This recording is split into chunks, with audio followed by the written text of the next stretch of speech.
오늘 우리에게 주신 말씀은 고린도 후서 5장 11절에서 21절까지 말씀입니다.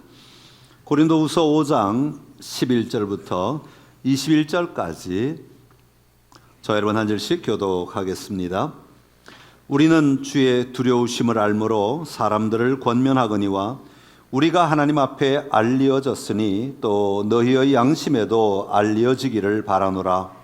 우리가 다시 너희에게 자천하는 것이 아니요 오직 우리로 말미암아 자랑할 기회를 너희에게 주어 마음으로 하지 않고 외모로 자랑하는 자들에게 대답하게 하려 하는 것이라. 우리가 만일 미쳤어도 하나님을 위한 것이요 정신이 온전하여도 너희를 위한 것이니 그리스도의 사랑이 우리를 강권하시는도다. 우리가 생각하건대 한 사람이 모든 사람을 대신하여 죽었은즉 모든 사람이 죽은 것이라. 그가 모든 사람을 대신하여 죽으심은 살아있는 자들로 하여금 다시는 그들 자신을 위하여 살지 않고 오직 그들을 대신하여 죽었다가 다시 살아나신 이를 위하여 살게 하려 함이라. 그러므로 우리가 이제부터는 어떤 사람도 육신을 따라 알지 아니하노라. 비록 우리가 그리스도도 육신을 따라 알았으나 이제부터는 그같이 알지 아니하노라. 그런즉 누구든지 그리스도 안에 있으면 새로운 피조물이라. 이전 것은 지나갔으니 보라 새 것이 되었도다. 모든 것이 하나님께로서 났으며 그가 그리스도로 말미암아 우리를 자기와 화목하게 하시고 또 우리에게 화목하게 하는 직분을 주셨으니 곧 하나님께서 그리스도 안에 계시사 세상을 자기와 화목하게 하시며 그들의 죄를 그들에게 돌리지 아니하시고 화목하게 하는 말씀을 우리에게 부탁하셨느니라. 그러므로 우리가 그리스도를 대신하여 사신이 되어 하나님이 우리를 통하여 너희를 권면하시는 것 같이 그리스도를 대신하여 간청하노니 너희는 하나님과 화목하라. 하나님이 죄를 알지도 못하신 이를 우리를 대신하여 죄로 삼으신 것은 우리로 하여금 그 안에서 하나님의 의가 되게 하려 하심이라. 아멘. 할렐루야. 오늘 주님 앞에 나오신 여러분들을 축복합니다. 하나님의 은혜가 또 여러분 안에 또 영상으로 예배드리시는 여러분의 가정 안에 넘쳐나기를 간절히 기원합니다. 오늘 고린도후서 5장 11절에서 21절 말씀 가지고 보라 새 것이 되었도다. 보라 새 것이 되었도다. 이 고백을 우리가 함께 하기를 원합니다. 폭력 조직 지존파의 행동대장이었던 김현양이라는 사람이 있습니다. 이 사람은 5명의 무고한 사람을 죽이고 그리고 아주 잔인한 방법으로 시신을 유기했습니다. 이 소식이 들려지자 사람들은 말하기를 그는 인간이 아니다. 그는 악마다 그랬어요. 악마다. 그런 그가 구치소에서 시간을 보내고 있다가 믿음의 사람들을 만나게 됩니다. 구치소를 꾸준하게 방문하시는 목사님들이 찾아가고 그리고 마침내 대면을 하게 됩니다. 그리고 난 다음에 복음을 듣고는 예수님을 나의 주님으로 영접하게 됩니다. 그때부터 그는 사형 집행을 받기까지 교도소 안에서 30명의 사람들에게 제수들에게 복음을 전했다고 합니다. 그리고 그가 사형 집행을 받기 전에는 그가 그의 장기들, 온몸의 장기들을 다 기증을 하여서 필요한 사람들에게 내어 주었다고 합니다. 그런 다음 그는 사형 집행을 받게 되었습니다. 여러분, 교도소 안에 어떤 일이 있었는지 저희는 다 알지 못하지만 그렇게 악랄하던 사람이 변화되었다는 것은 정말 놀라운 일이 아닐 수 없습니다. 이런 경우 우리는 새 사람이 되었다 그렇게 말합니다. 이처럼 흉악범이 예수님을 믿고 변화되어 출소되어 목사가 되었다는 사람도 참 많이 있습니다. 그런데 중요한 것은 목사가 되었다는 것 하나만으로 그들이 새 사람이 되었다고 말하지는 않는다고 하는 것입니다. 그들의 삶이 바뀌어야 합니다. 그들의 삶이 바뀌기 위해서는 그들의 사고방식이 바뀌어야 합니다. 생각하는 방식이나 태도들이 바뀌어야 바뀌어야 정말 이제 그는 다른 사람이 되었다, 새 사람이 되었다, 그렇게 말할 수 있는 것이죠. 오늘 사도 바울은 어떻게 바뀌어야 새로운 사람인가, 새로운 피조물인가를 우리에게 말해주고 있는데 17절에 보면 이렇게 말씀하고 있습니다. 우리 17절을 한번 읽어보겠습니다. 그런즉 누구든지 그리스도 안에 있으면 새로운 피조물이라, 이전 것은 지나갔으니 보라 새 것이 되었도다. 아멘. 사도 바울은 말하기를 누구든지 그리스도 안에 있으면 새로운 피조물이다, 그렇게 말합니다. 예수님을 믿고 우리가 예수님 안에 살아갈 때 우리는 새로운 피조물이라는 것입니다. 그러면 예수님 안에 사는 것, 그리스도 안에 사는 것은 어떤 삶의 모습인가 하는 것을 오늘 좀 살펴보면서, 오늘 우리도 새로운 피조물로서의 분명한 삶의 모습을 가지고 담대하게 삶의 자리에서 승리하는 좋은 그리스도인, 승리하는 그리스도인 우리 선창의 가족들이 다 되시기를 간절히 기원합니다. 자, 첫 번째로 새 것이 되었다는 말은 삶의 동기가 새 것이 되어야 합니다. 한번 따라합시다. 삶의 동기가 새 것이 되어야 합니다. 여러분은 오늘 살아가는 동기가 무엇입니까? 우리가 잘 표현하지는 못하지만 우리가 말하고 행동하고 의지를 다하고 살아가는 삶에는 그 삶을 살아가게 하는 분명한 동기들이 있습니다. 동기에 의해서 오늘 내가 무엇을 해야 되겠다, 그것을 얼마나 열심히 해야 되겠다 판단을 하고 결정을 한다는 것이죠. 예를 들어 일을 열심히 하시는 분들 많이 계시죠? 일을 열심히 하시는 분들 왜 일을 열심히 할까요? 일을 열심히 하는 동기가 있어요. 어떤 분들은 내가 큰 집을 하나 장만하기를 원하고 내가 좋은 집에 살기를 원하는데 돈이 필요해. 그러니까 내가 열심히 일을 해서 돈을 벌어서 빨리 이 좋은 집을 내가 장만했으면 좋겠어. 만약 그런다면 이 사람이 열심히 일하는 일의 동기는 뭐예요? 좋은 집을 장만하기 위해서. 어떤 사람은 내가 좋은 차를 한번 타보고 싶어, 안전한 차를 내가 한번 타보고 싶어. 그런데 그 차를 사려면 돈이 필요한데 내가 일을 열심히 하면 돈을 벌 수 있고, 그러면 내가 좋은 차를 가질 수 있지 않겠어? 그러면 이 사람이 일을 하는 동기는 좋은 차를 가지기 위함인 것이죠. 이처럼 사람들은 삶의 자리에서 열심히 살아가는 삶의 동기가 다 제각각 다르다 하는 겁니다. 마찬가지로 우리 그리스도인들이 오늘 이 시대를 살아가는 삶의 동기도 분명하게 있어야 하는 것입니다. 그렇다면 우리 그리스도인은 어떤 삶의 동기를 가지고 우리가 살아야 하겠습니까? 오늘 사도 바울은 새로운 피조물이 된 사람이 살아가는 삶의 동기를 한마디로 이렇게 말합니다. 예수 그리스도의 사랑이 강권하시기 때문이다, 그렇게 말하고 있습니다. 14절에 보면 이렇게 시작합니다. 그리스도의 사랑이 우리를 강권하시는도다, 그렇게 말합니다. 사도 바울이 오늘 새로운 피조물이라고 말하며 내가 새로운 삶을 살아가고 있는데, 이 삶을 살아가게 하는 가장 근원적인 동기가 뭐냐 하면 바로 나는 예수 그리스도의 사랑이 나를 강권하기 때문에 내가 이 삶을 살아간다, 그렇게 고백하고 있는 겁니다. 그렇다면 여러분, 그리스도의 사랑이 나를 강권한다라는 말의 의미는 뭐겠습니까? 그리스도의 사랑이 나를 지배한다라는 말입니다.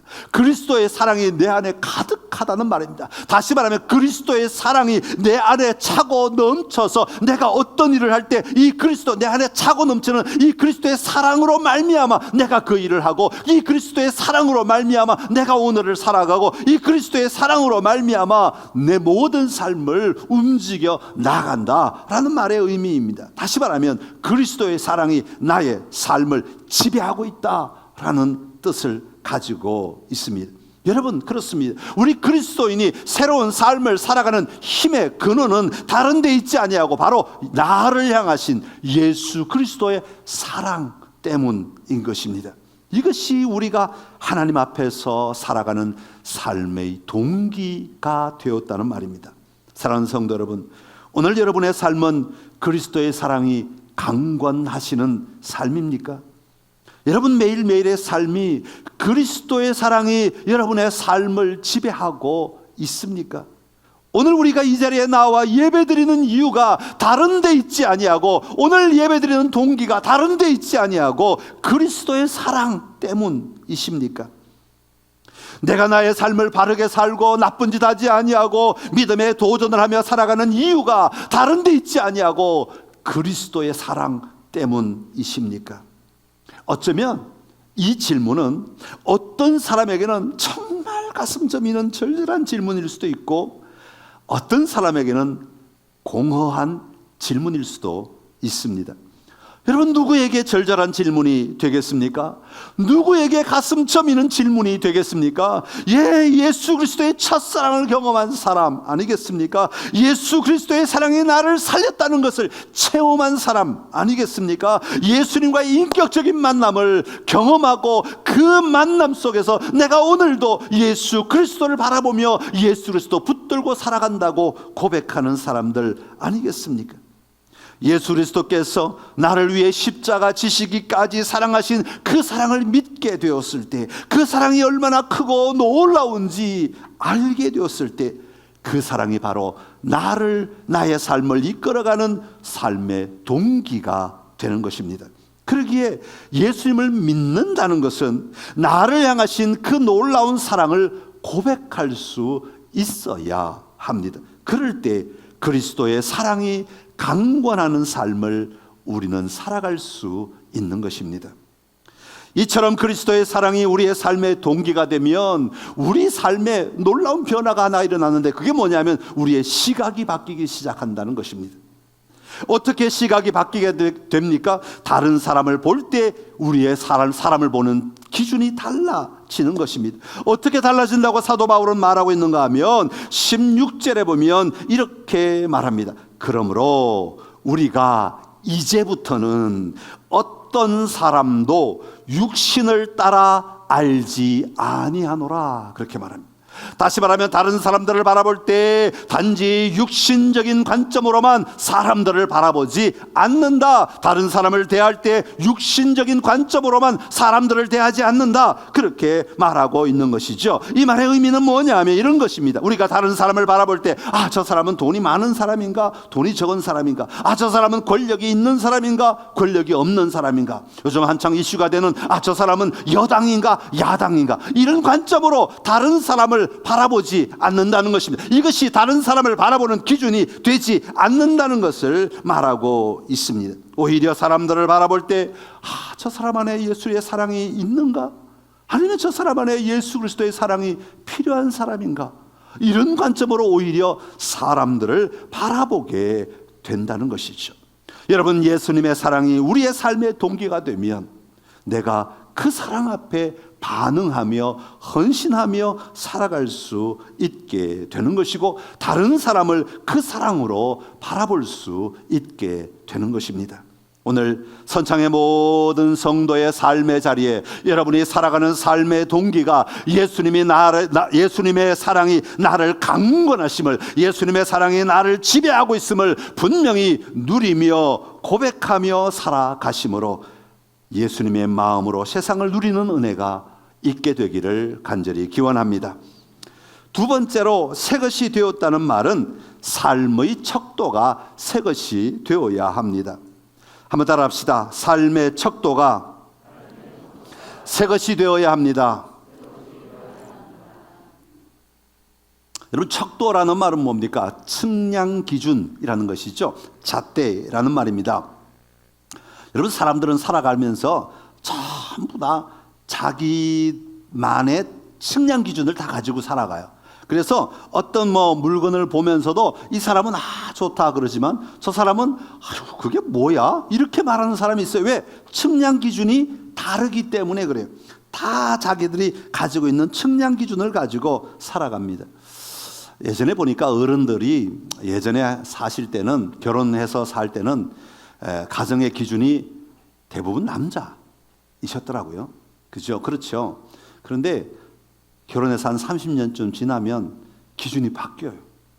누구로 바뀌어요? 여자로 바뀌더라고요.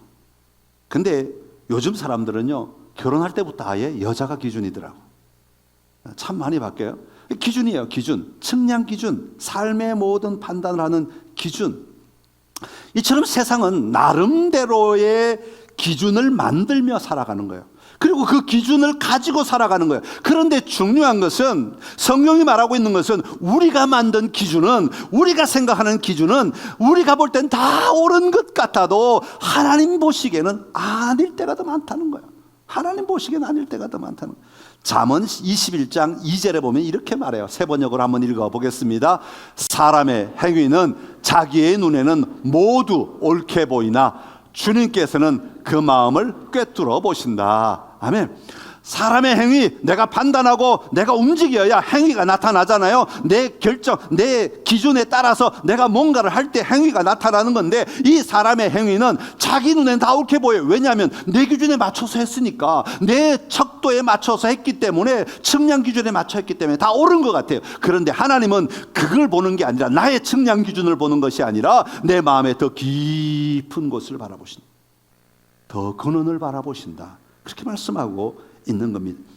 오늘 사도 바울이 새 것이 되었다고 고백할 때 그의 삶의 척도, 그의 삶의 기준이 새 것이 되었다고 오늘 본문은 우리에게 말해주고 있습니다. 그러면서 사도 바울은 두 가지 단어를 사용해서 그리스도인이 가져야 될 척도를 제시하고 있습니다. 우리는 이제 이런 관점으로 살아야 된다, 세상을 봐야 된다, 그렇게 말하는데, 그 첫 번째가 뭐냐 하면 모두, 모든이라는 단어, 모두라는 단어입니다. 한번 따라합시다. 모두. 14절에 보면, 14절 중간에 보면, 우리가 생각하건대 한 사람이 모든 사람을 대신하여 죽었은즉 모든 사람이 죽은 것이라, 그가 모든 사람을 대신하여 죽으심은, 그렇게 말해요. 그러니까 사도 바울은 이제는 특정한 어느 한 그룹이 아니라 모든 사람, 모두라는 것에 굉장한 관심을 가지기 시작한 것입니다. 예수님의 삶의 특징은 어떻습니까? 예수님이 이 땅에 오신 것은 단순히 몇몇 사람을 위하여 이 땅에 오신 것이 아닙니다. 예수님이 이 땅에 오신 것은 모든 사람을 위하여 이 땅에 오신 것입니다. 예수님이 피를 흘리신 것은, 예수님이 십자가에서 피를 흘리신 것은 자신의 피 몇 방울만 흘리신 것이 아니라 자신의 모든 피를 다 쏟아 주신 것입니다. 자신의 모든 몸을 내어 주신 것입니다. 자신의 모든 삶을 내어 주신 것입니다. 누구를 위하여 그렇게 했습니까? 우리 모두를 위하여 그렇게 하신 것입니다. 특정한 한두 사람을 위하여 자신의 삶을 바치신 분이 아니라는 말입니다. 예수님께서 보혈을 흘리신 것은 우리 모두를 위해 그 피를 흘리셨다는 사실을 사도 바울은 보고, 이것이 앞으로 살아가는 삶의 중요한 측량 기준이 되었다. 이 측량 기준이 되었다. 또 다른 단어가 하나가 나오는데, 그것은 21절에 등장하는 말입니다. 물론 그 앞에도 나옵니다만 21절에 이렇게 말해요. 하나님이 죄를 알지도 못하신 이를 우리를 대신하여 죄로 삼으신 것이라고 말합니다. 이걸 우리가 줄여서 뭐라고 표현하냐면 대속이라고 해요. 대속, 대신하여 속죄하셨다, 대속이라는 말로 표현하고 있지요. 하나님은 죄를 알지도 못하신 예수님을 우리를 대신하여 죄로 삼으신 것입니다. 죄 자체로 삼으신 것입니다. 왜 그렇게 하셨습니까? 그 이유는 우리로 하여금 그 안에서 하나님의 의가 되기 위함이라고 말합니다. 그러니까 예수님이 우리의 죄를 가져가시고 우리에게는 하나님의 그 의를 선물로 주신 교환의 자리가 바로 십자가였다라고 말하고 있는 것이죠. 예수님은 죄가 없으신데도 불구하고 십자가를 지시고 우리의 모든 죄를 담당하시고 우리에게 그 하나님의 의를 공급해 주신 것입니다. 이것은 내가 쟁취한 것이 아니라 하나님의 은혜의 사건이라는 것이죠.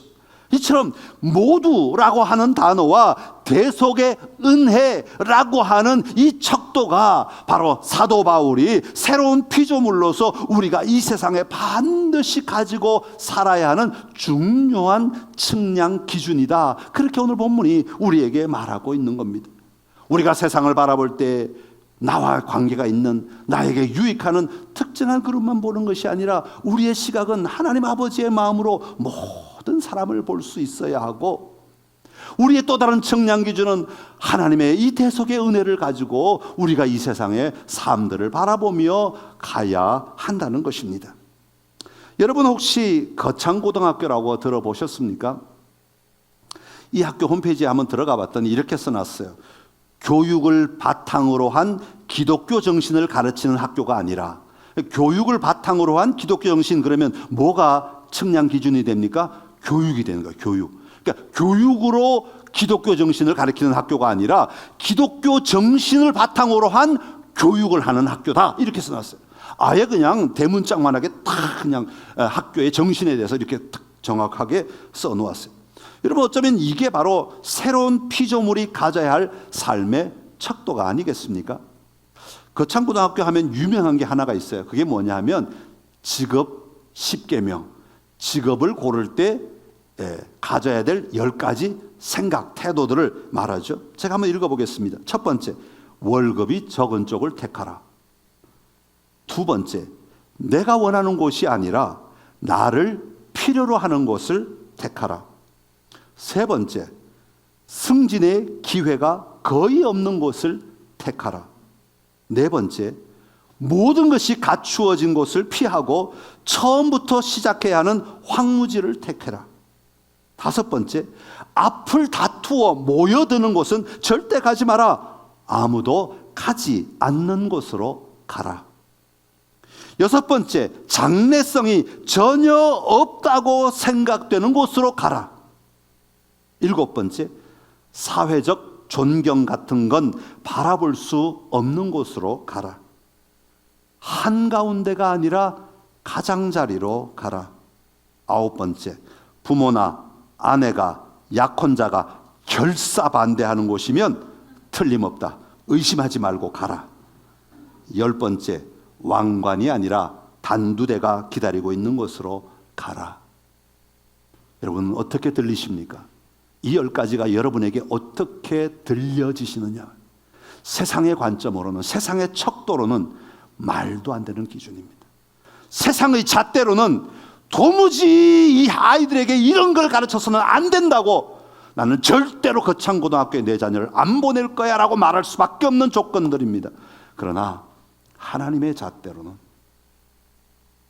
예수님의 잣대로는 그곳에서 놀라운 일을 이루어내는 통로가 되도록 부르신 부르심을 볼 수 있도록 만들어주는 잣대가 되는 것입니다. 세상이 가진 척도대로 끌려다니지 말고 새로운 피조물로서 세상을 변화시키는 자리로 나아가라는 것, 그게 이 학교에 어쩌면 깊이 뿌리 박힌 정신 아니겠습니까? 그런데 여러분, 세상 속에서 우리가 이렇게 살면 사람들이 우리를 뭐라고 말하는 줄 알아요? 미쳤다고 그래요. 미쳤다고 그래요. 사도 바울도 그랬어요. 사도 바울도 나는 이제 이렇게 살아갈 것이다, 나는 이제 이런 삶을 살아갈 것이다 라고 외쳤더니요, 사람들이 다 미쳤다고 그런 거예요. 13절의 말씀입니다. 우리 13절 한번 읽어보겠습니다. 우리가 만일 미쳤어도 하나님을 위한 것이요 정신이 온전하여도 너희를 위한 것이니. 아멘. 할렐루야. 오죽 사람들이 너 미쳤어, 너 왜 그래, 너 왜 그런 짓을 하고 있어, 너 왜 그런 식으로 살아 라고 말하니까 사람들이 자꾸 미쳤다 그러니까, 내가 미쳐도 하나님을 위한 것이야, 걱정하지 마, 그렇게 오히려 위로하며 말하고 있는 것 아니겠습니까? 우리는 어느새 세상의 척도가 진리가 되어버린 세상을 살아가고 있습니다. 여러분 살면서 여러분이 붙잡는 기준들이 다 어디의 것이에요? 세상이, 옆집이, 우리 주변이, 미디어가 만들어낸 기준을 우리는 다 붙잡고 그게 절대적인 것처럼, 진리인 것처럼 붙들고 살아가는 것이죠. 그런데 사도 바울은, 그럼에도 불구하고 사도 바울은 오늘 우리가 우리 자신을 위하여 살지 않고 오직 우리를 대신하여 죽었다가 다시 살아나신 이를 위하여 살아가는 것, 이것이 바로 새로운 피조물로서 가져야 할 분명한 삶의 태도, 나를 위해 다시 대속의 은혜를 베풀어 주신 그 은혜를 가지고 살아가는 것, 그 은혜를 가지고 살아가는 것, 그리고 이기적인 모습이 아니라 모두를 바라보며 살아가는 것, 이것이 우리가 가져야 될 그리스도인의 새로운 피조물의 진정한 척도라고 외치고 있는 것입니다. 오늘 우리 성도들, 다시 말하면 새로운 피조물이 되신 저와 여러분들, 우리 안에 다시 한번 우리의 척도들을 점검하는 은혜가 있기를 기원합니다. 그리고 정말 주님이 원하시는 척도를 붙들고 거꾸로 가는 것 같지만 주님이 부르신 그 자를 향하여 나아갈 수 있는 삶이 오늘 우리 모두의 삶이 되기를 간절히 기원합니다. 마지막으로 새 것이 되었다는 말은 삶의 사명이 새 것이 되어야 합니다. 한번 따라합시다. 삶의 사명이 새 것이 되어야 합니다. 사도 바울은 오늘 본문에서 새로운 사람, 새로운 피조물이 되었다고 할 때 우리에게 새로운 사명이 생겼다는 것을 말씀하고 있습니다. 다시 말하면 삶의 사명이 새롭게 새 것이 되어야 한다, 바뀌어야 된다라는 것입니다. 여러분, 그 사명의 핵심은 무엇인가 하면 그것은 바로 하나님과 화목하게 하는 것이다 라고 말하고 있습니다. 우리 18절의 말씀을 한번 읽어보겠습니다. 18절 시작. 모든 것이 하나님께로서 났으며 그가 그리스도로 말미암아 우리를 자기와 화목하게 하시고 또 우리에게 화목하게 하는 직분을 주셨으니. 아멘. 19절에 보면 세상을 자기와 화목하게 하시며 그리고 또 그들의 죄를 그들에게 돌리지 아니하시고 화목하게 하는 말씀을 우리에게 부탁하셨다 그랬어요. 그러니까 우리가 받은 사명, 우리가 받은 직분은 무엇냐 하면 예수 그리스도로 말미암아 새로운 피조물이 된 사람들이 반드시 가져야 되는 사명, 직분은 뭐냐 하면 바로 하나님과 화목하게 하는 일을 하는 사람이어야 한다 하는 겁니다.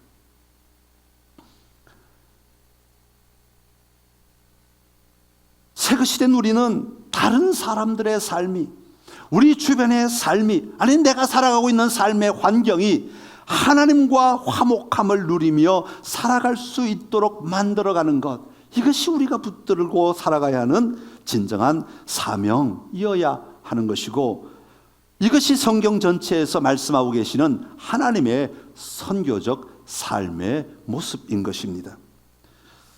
사랑하는 성도 여러분, 우리를 통하여 세상이 하나님과 화목하게 하기 위해서는 우리는 늘 깨어 있어야 합니다. 우리가 깨어 있지 않으면 우리는 절대로 세상을 하나님과 화목하게 만들 수가 없습니다. 이것이 우리의 사명이 되면, 그래서 우리는 세상을 함부로 살면 안 됩니다. 다른 사람 앞에서 함부로 행동하지 말아야 합니다. 사명을 이루기까지 우리는 때로는 헌신해야 하고 때로는 희생해야 하고 때로는 담대함이 우리 안에 있어야 할 때도 있습니다. 이것을 잘 감당하기 위하여 우리는 나의 즐거움을 때로는 내려놓아야 할 때도 있습니다. 이것을 감당하기 위해 주님은 우리를 부르셨다는 것을 우리는 분명히 기억해야 합니다. 여러분, 우리의 삶의 사명은 내가 잘 먹고 잘 살다가 떠나는 것 절대로 아니지 않습니까? 이 땅에 나로 인해 하나님과 화목하는 삶의 자리가 늘어나는 것, 내가 그 통로가 되는 것, 내가 그 직분을 가지고 살아감으로 세상이 변화되는 것, 이것이 오늘 주님이 우리에게 주신 귀한 삶의 사명입니다. 이 귀한 사명을 붙들고 살아가심으로 말미암아 여러분 때문에 여러분의 주변이, 여러분 때문에 여러분의 가정이, 여러분 때문에 여러분과 관계를 맺고 있는 환경들이 하나님과 화목하게 되는 놀라운 삶의 회복이 일어나게 되기를 간절히 기원합니다. 보라, 새 것이 되었도다. 삶의 동기가 새 것이 되어야 되고 삶의 척도가 새 것이 되어야 합니다. 삶의 사명이 새 것이 되어야 합니다. 이 삶을 살아내는 우리 모두가 되기를 간절히 기원합니다. 기도하겠습니다. 참 좋으신 우리 하나님 아버지, 은혜를 감사합니다. 우리가 예수님을 나의 주님으로 믿을 때에 우리로 하여금 새로운 피조물이라고 말씀하여 주시니 감사합니다. 내가 새로운 피조물이 되었다면 그 새로운 피조물의 분명한 정체성을 가지고 살아야 할 줄로 믿습니다. 내 삶의 동기가 새 것이 되게 하여 주옵시고, 내 삶의 척도가 새 것이 되게 하여 주옵시고, 내 삶의 사명이 새 것이 되게 하여 주옵소서. 그리하여 이 땅 속에 하나님이 보내신 사람들로 꼭 필요한 역할을, 꼭 필요한 삶을, 꼭 필요한 목적을 이루어내는 통로가 되도록 써 주시옵소서. 예수님의 이름으로 기도드리옵나이다. 아멘. 아멘.